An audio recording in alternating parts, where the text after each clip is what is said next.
Desde tiempos inmemorables, la epilepsia ha sido una enfermedad que ha estado con nosotros, en la humanidad. De hecho, Hipócrates fue el primero en describir de que la epilepsia no era una enfermedad divina ni una enfermedad del cielo, era una enfermedad del cerebro. Y algunos autores, como Fedor Dostoyevsky, tuvo epilepsia y la describió en muchos de sus libros. Incluso hay un famoso personaje descrito en sus libros que tenía epilepsia.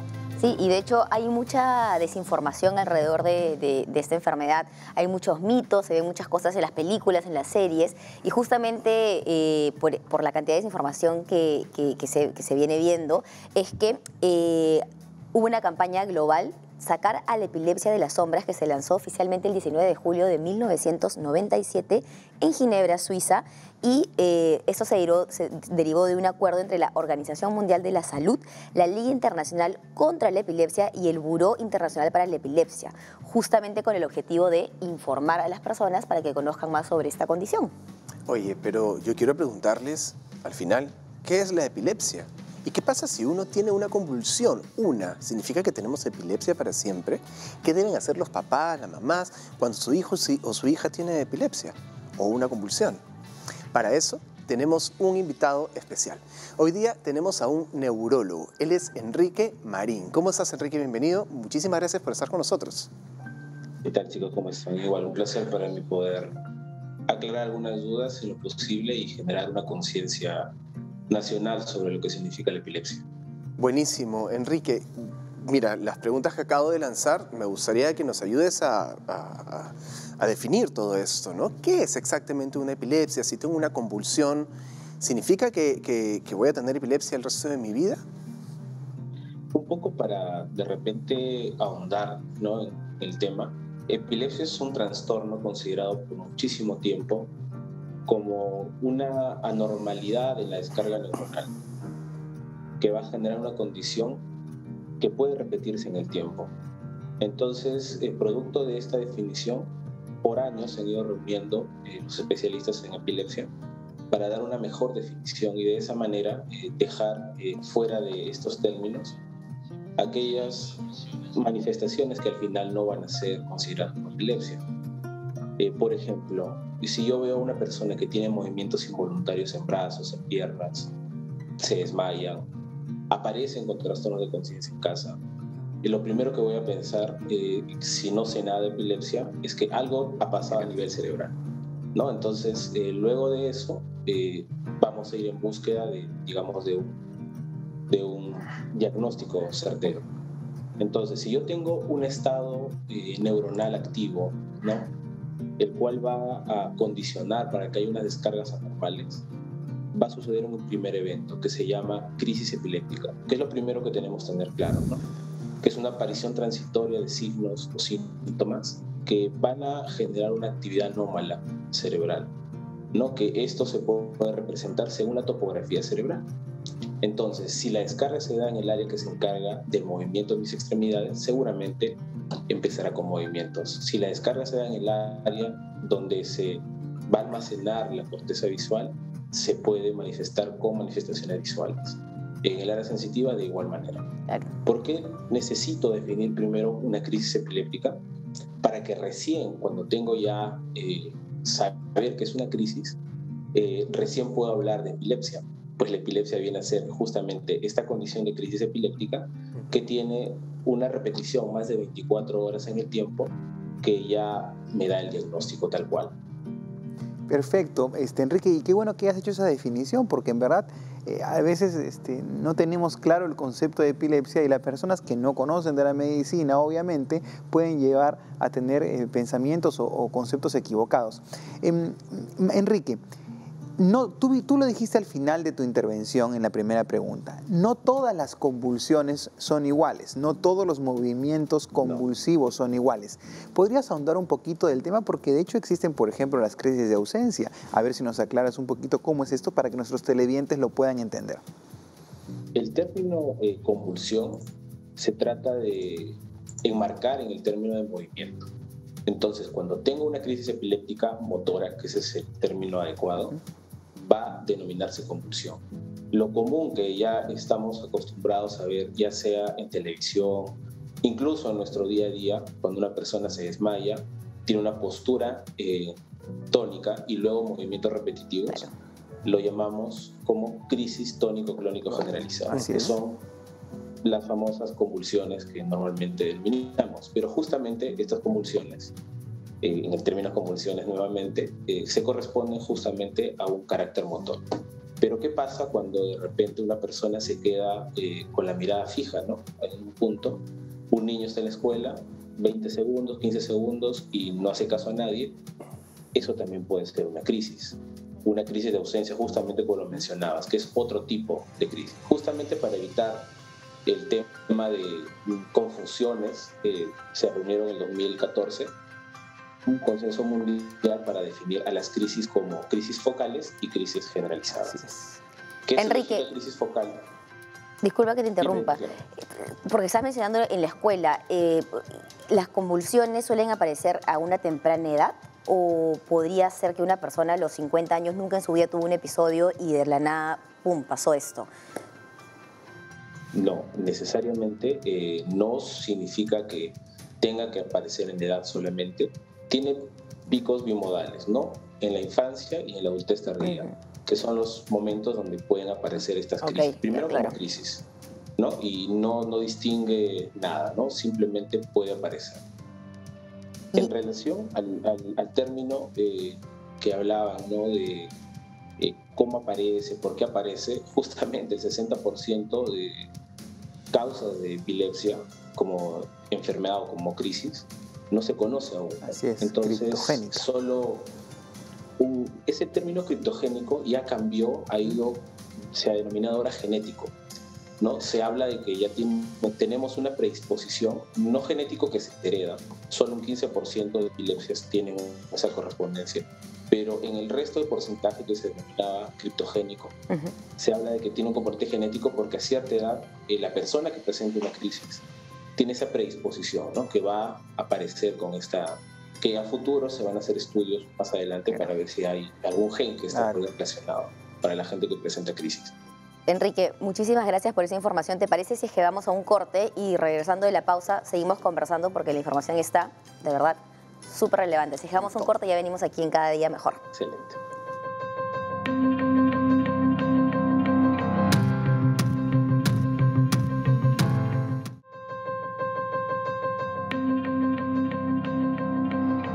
Tremendo tema que tenemos el día de hoy. La verdad, a mí me parece que es un tema que debemos estar muy alertas porque muchas veces es un poco silencioso. Para seguir hablando de él, tenemos aún a Enrique. Enrique, ¿sigues ahí? Totalmente, acá estamos. Buenísimo, Enrique. Enrique, mientras que nos conversabas en el bloque anterior, se venía a la cabeza, ¿no? Justamente, ¿qué pasa en la cabeza? ¿Qué consecuencias tiene en el cerebro de una persona que tiene epilepsia y ataques constantes? Bueno, un poco para entender, nuestro cerebro, su formación por la actividad neuronal, tiene una predisposición para hacer crisis, porque está en constantes cambios de descargas neuronales. Pero tenemos justamente una protección. Tenemos justamente neuronas, circuitos neuronales que evitan que pueda tener crisis, que nos protegen. Entonces, cuando se rompe esta barrera, es cuando la persona tiene una predisposición para que se manifieste como movimientos o como alteraciones justamente de la corteza donde le corresponda estar la crisis, ¿no? Esta zona entra en un hipermetabolismo, mayor consumo de glucosa, mayor consumo de energía. Entonces, por eso cuando una persona está luego de una crisis, está como cansada, dormida, claro, tiene mucho sueño, ¿no? Justamente porque hay una actividad neuronal en exceso. El gran temor que existe, ¿no?, es qué pasa si este estado, ¿no?, de descarga neuronal se mantiene por mucho tiempo. Claro. Entonces utilizamos un término que se llama estatus epiléptico, en el cual la persona está directamente comprometida en la vida, ¿no?, porque se ha reportado que puede llevar a la muerte. Y eso es lo que tenemos que más o menos diferenciar. Y el tiempo es muy importante. 5 minutos normalmente es el tiempo que yo debo esperar para que una crisis se autolimite, para que por sí sola desaparezca, ¿no? Luego de ese tiempo, si no existe una recuperación, puedo pensar que estamos en un estatus.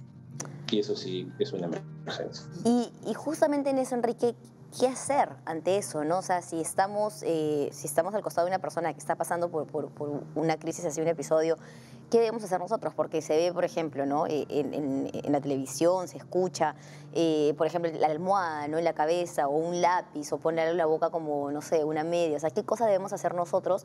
Esperar, tú dices 5 minutos, ¿en qué momento, qué acciones tomar, no? En primer lugar, tratar de proteger la cabeza siempre es importante, en el sentido de que no se pueda golpear.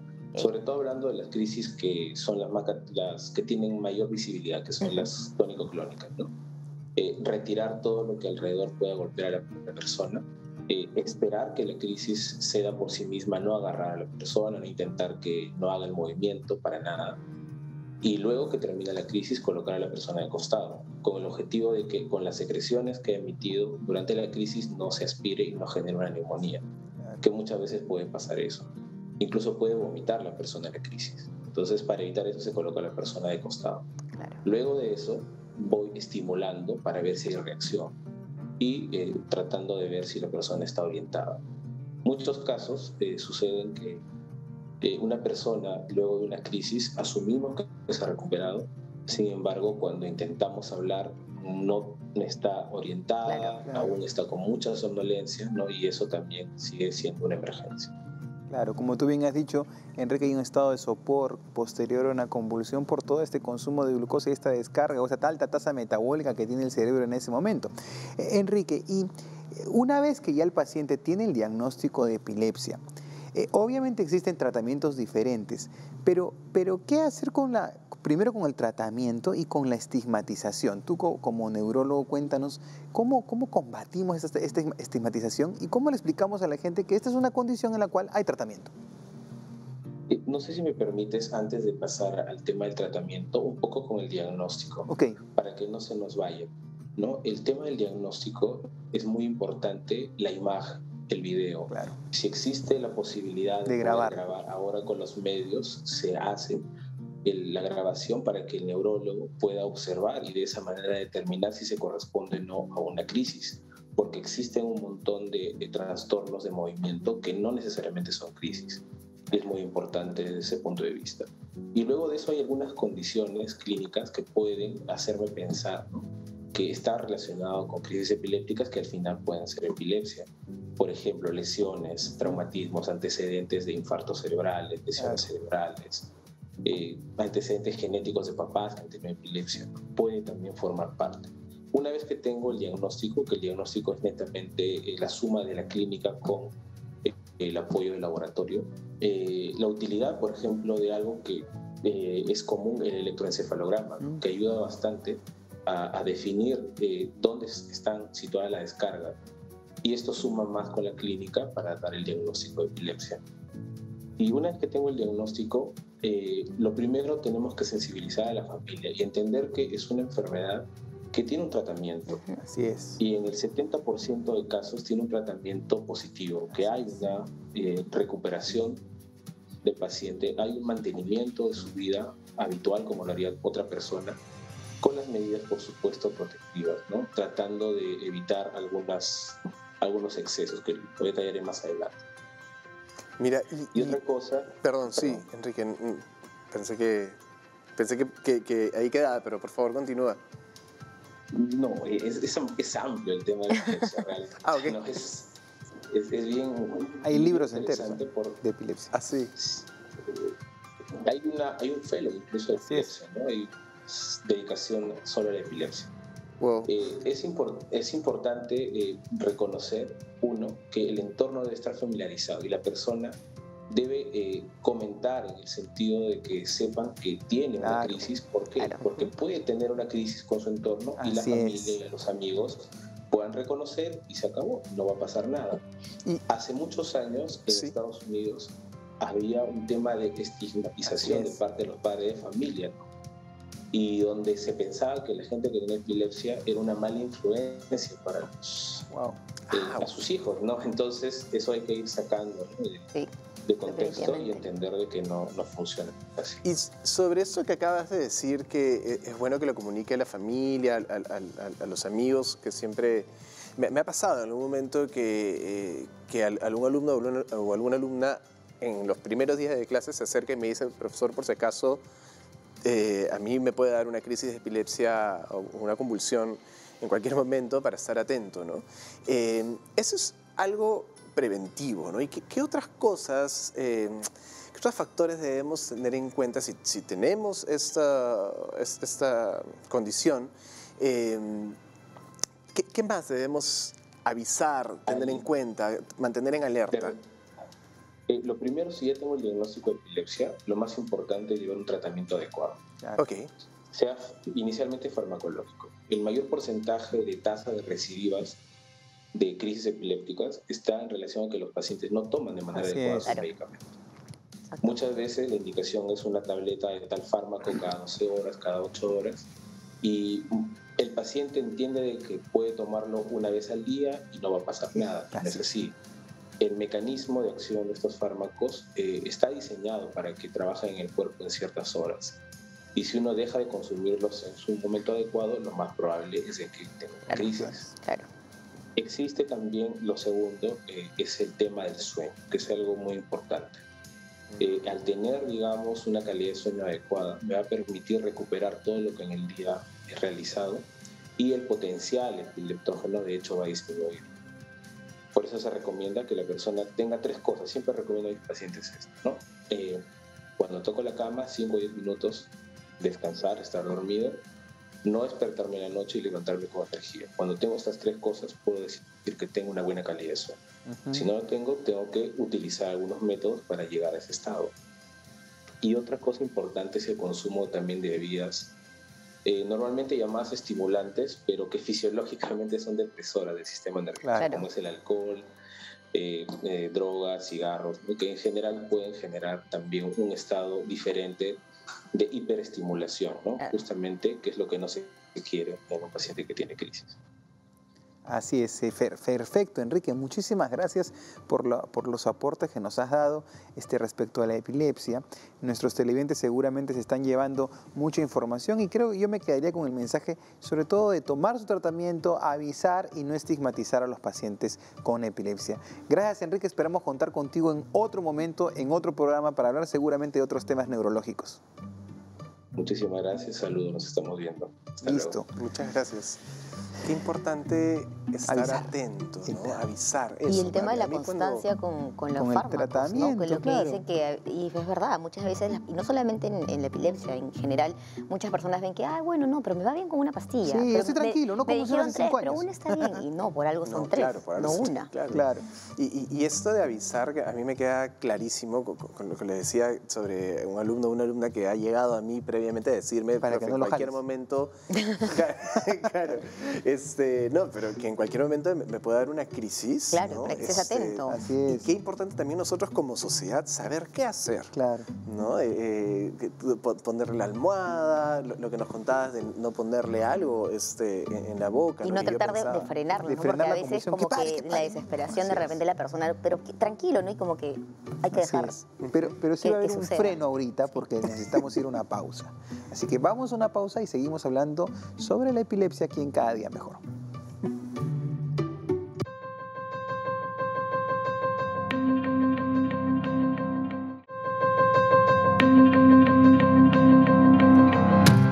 Definitivamente la epilepsia pues, es una enfermedad que estigmatiza a las personas y que tenemos que borrar eso. Yo me quedaría de lo que hemos conversado con Enrique, de avisar, de tomar la medicación y de no estigmatizar. Eso sí es muy importante. Y algo que he aprendido justo ahorita es que nosotros también debemos saber qué hacer, debemos estar atentos, debemos tener todas las estrategias, herramientas para poder abordar una situación de crisis. Creo que es nuestra responsabilidad como sociedad también. Y claro, porque uno no sabe en qué momento podría ocurrir esto una persona que está al costado de nosotros, incluso una persona que no sé, en un restaurante, en un café, algo, y poder tener estas herramientas para poder asistir a la persona en caso que esté sola, por ejemplo, ¿no? Entonces, para seguir hablando del tema, vamos a ir a ver una nota con un invitado de lujo. Así es que vamos a verla. A uno. Y regresamos.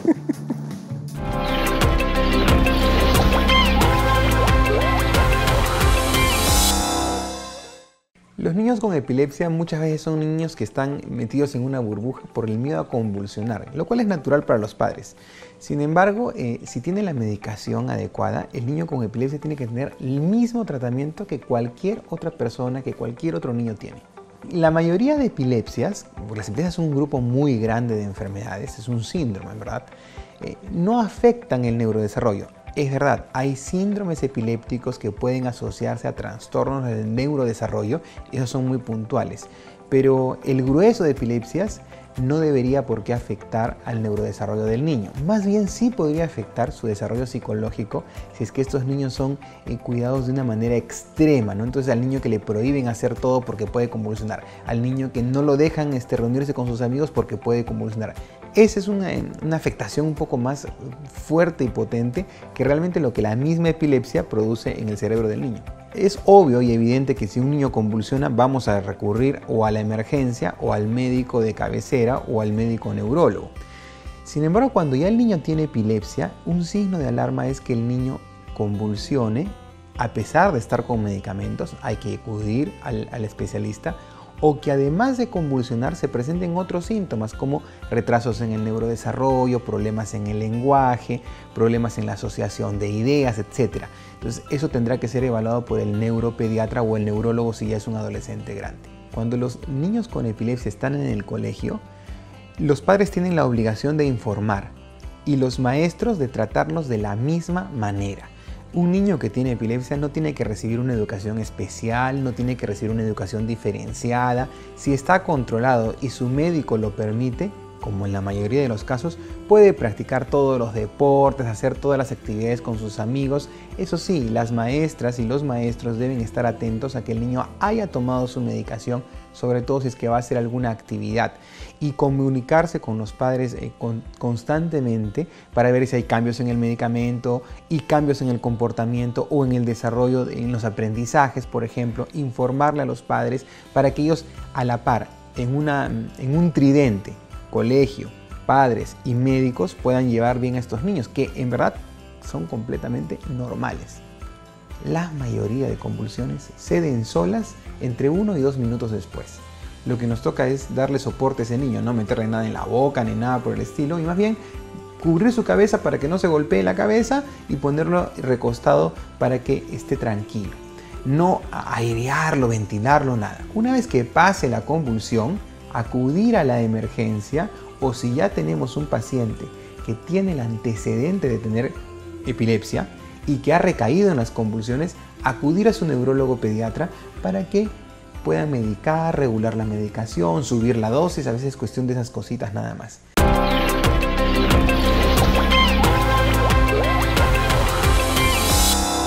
Yo creo que le voy a pedir a Roberto que me dé clases de primeros auxilios, de todas las cosas que hay que tener en cuenta para abordar cualquier situación de emergencia, de crisis, como lo que hemos visto ahora en la anotación, ¿no, Maca? Es que no es una mala idea. De hecho, a mí me parece súper importante que todas las personas sepamos cómo hacer primeros auxilios. No sabemos en qué momento los podemos utilizar y podríamos salvarle la vida a alguien. Así es que sí, definitivamente creo que... Bueno, es más, deberíamos hacer un programa de primeros auxilios. Sí, yo creo que sí, definitivamente. Yo soy instructor certificado de reanimación cardiopulmonar, pediátrica avanzada y de adultos incluso. Y sí los invito, de hecho, debíamos tener parte de nuestra cultura, debería ser saber cómo reanimar a una persona y además saber atender ese tipo de emergencias como una convulsión, ¿no? Que es lo que hemos podido conversar. Y sí, rescatando algo de lo que les mencioné en la nota, y gracias por la presentación tan bonita, es que hay una cosa que se llama plasticidad neuronal.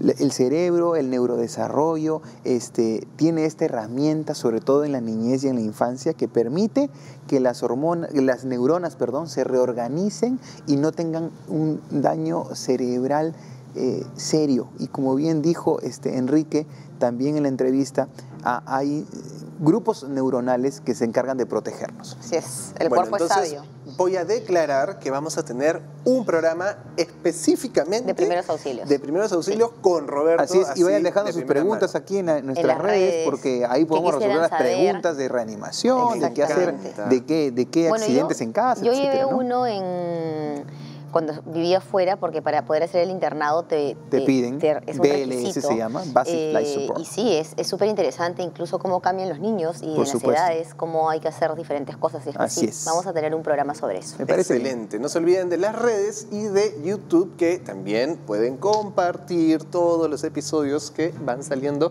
al aire. Y eso Nos ha sido vemos. todo el programa del día de hoy. Muchísimas Cuídense. gracias. Cuídense. Hasta la próxima. Push.